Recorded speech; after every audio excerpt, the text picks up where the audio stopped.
হাতাহাতির কোনো এরকম বিষয় না আসলে। এই প্রযোজনা সংস্থা থেকেও বলেছে ওনারা আইনিভাবেও হয়তো বা তার এগেনস্টে নিবে, আমাকে যেটা বলেছে প্রডিউসার। এবং প্রডিউসারের আজকে তো ভাবি ছিলেন, আজ ইন্টারন্যাশনালের সিইও ছিলেন আয়েশা সিদ্দিকা, তাদের মুখেও তো সবাই শুনলো সম্মেলনে আসলে যে বিষয়টা কী।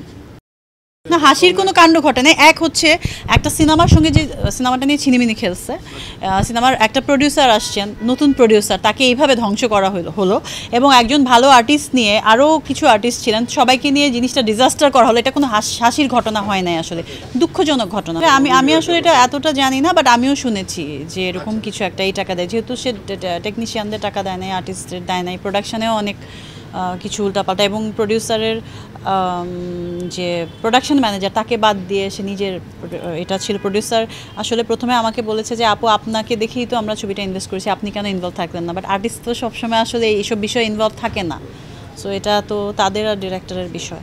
এখন আমি অ্যাকশন সিনেমার নায়িকা, এই জন্য দেখি এটা দিয়ে অনেকগুলো নিউজও হয়েছে যে আমি লাথি ঘুষি মারছি সিনেমার অ্যাকশন জেসমিনের ফুটেজ দিয়ে, এর বিজলির ফুটেজ দিয়ে।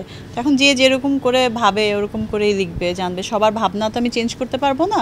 ফ্যাক্ট আসলে ওই যে সে একটা সময় চেয়েছে এটা প্রডিউসারের সঙ্গে, এবং আমার একটা আর্টিস্ট হিসাবে যতটা দায়িত্ব তার বাইরে গিয়েও আমি প্রডিউসার যখন আমাকে বারবার নক দিচ্ছে যে আপু একটু আসেন, বসেন, কথা বলি, এটা এই বিষয়গুলো হয়েছে। ওই আইটেম গান নিয়েও তাদের সঙ্গে একটা ঝামেলা হয়েছিল, তারা এই আইটেম গানটা এইভাবে করতে চায়নি, আমাকে দিয়ে করতে চেয়েছিল। এটা নিয়েও সে একটা ভুল তথ্য তাদেরকে দিয়েছেন যে আমি নাকি আইটেম গানের জন্য পেমেন্টের বাইরে আরেকটা পেমেন্ট নিব। সো এইসব অনেক কিছু হয়েছে, এত কিছু ও তো আমি জানতাম না। সো বাজেট আসলে ও নাকি যা বলেছে তার থেকে অনেক বেশি গেছে। তো যেহেতু 3 বছর তো লাগে না একটা ছবি করতে, বা 8-10 বছর লাগে না একটা ছবি করতে, তো এখানেই বোঝা যায় যে ছবিটার আসলে কি হয়েছে। খুব বড় কোনো অ্যাক্সিডেন্টাল ইস্যু না হলে একটা ছবি এতটা লেন্দি হয় না। এটার এমন কোনো কারণই ছিল না এতটা লেন্দি হবার আসলে।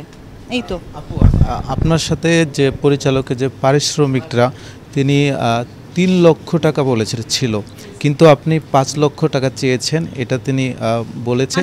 তার সাথে সাথে আপনি ঠিকমতো শুটিং সেটও আসতেন। না, এগুলো সব ফেক আসলে। এগুলো নিয়ে বলতে বলতে আমি টায়ার্ড। ও এখন আমার এগেনস্টে কখনোই কারো এরকম কোনো ছিল না, বক্তব্য ছিল না। এটা টোটালি একটা ফেক, থার্ড ক্লাস একটা কথা। এখন নিজের দোষটা ঢাকার জন্য ও আসলে আমাকে যেমন বলেছে, আবার আমাকে আবার প্রোডাকশন হাউসের কথাও বলেছে যে তারা আসলে টাকা দিচ্ছে না, একটু ম্যানেজ করেন আমার দিক থেকে। আমার 8 লক্ষ টাকা এটাতে ছিল, পেমেন্ট ছিল।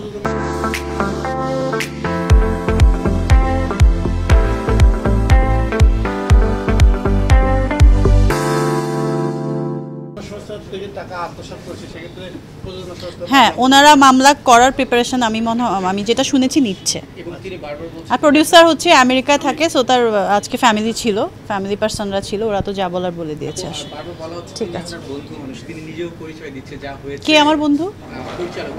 না না, ও আমার বন্ধু না, ও আমার শুধুমাত্র পরিচালক। এবং কে কিভাবে বলেছে আমি বললাম না, এক একজনের ভাবনায়, স্বপ্নে বা ভাবনায় হতে পারে, কিন্তু কেউ আমার আসলে মানে এটা বলতে পারবে না। এই ছবিটার এই গল্পটা শোনানোর জন্য তখন থেকে ওর সঙ্গে আমার পরিচয় এই ফিল্মটার বিষয়ে। তো বন্ধুত্ব আসলে এত সোজা না।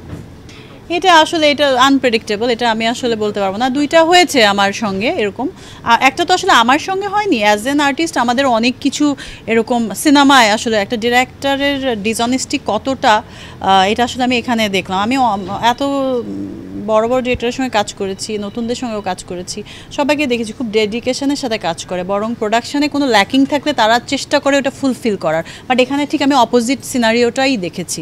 তো এটা খুবই কষ্টের। এরকম নতুন ইনভেস্টার এসে যদি এরকম জালিয়াতের ইয়েতে পড়ে, তাহলে কিভাবে ইনভেস্টার আসবে আসলে। যেমন ওরা প্ল্যান বলেছিল, ওরা যে গল্প শুনিয়েছে সেটা 10%ও এখানে নাই। ঠিক আছে, that is the point. And dubbing করার সময় তো ও আসলে পুরো ছবিটা বললো না, পুরো ছবিটা কাউকেই দেখাতে পারেনি বিফোর রিলিজ। ওই যে হ্যাঁ, ববি তো খুব ভালো, ববি খুব এডুকেটেড, ববি খুব ভদ্র, কিন্তু তার মানে এটা না যে ববি অন্যায় হলে এত চুপ করে থাকবে আর কি, নাই দেখে যে থাকবে না, মানে অন্যায় হলে এটা প্রতিবাদ করতে যাবে না, সেটা তো না। সত্যটা তোমরা বের করো, এবং সত্যটা তো সামনেই আসছে এখন। আমি তো সামনে এসেই বললাম যে বিষয়গুলো আসলে এরকম। এই ছবিতে শুটিং হয়েছে আই থিঙ্ক অনেক দিন, বাট তার মধ্যে 6 দিন আমি শ্যুট করেছি। আমার ডেট নেওয়া ছিল অনেক দিনের, কিন্তু সে যেহেতু টাকা তার বাঁচাতে হবে, এবং সে টোকাই মার্কা শুটিং করতে হবে, কম বাজেটে শেষ করতে হবে। তো এটা তো বোঝাই যায় সে আসলে কেন করেছে, কেন বলেছে। আমার ছবিতে যে ফুটেজগুলো ছিল সেটা ছাড়াও কিছু ফুটেজ আরও বাকি আছে, সেগুলো দেয়নি।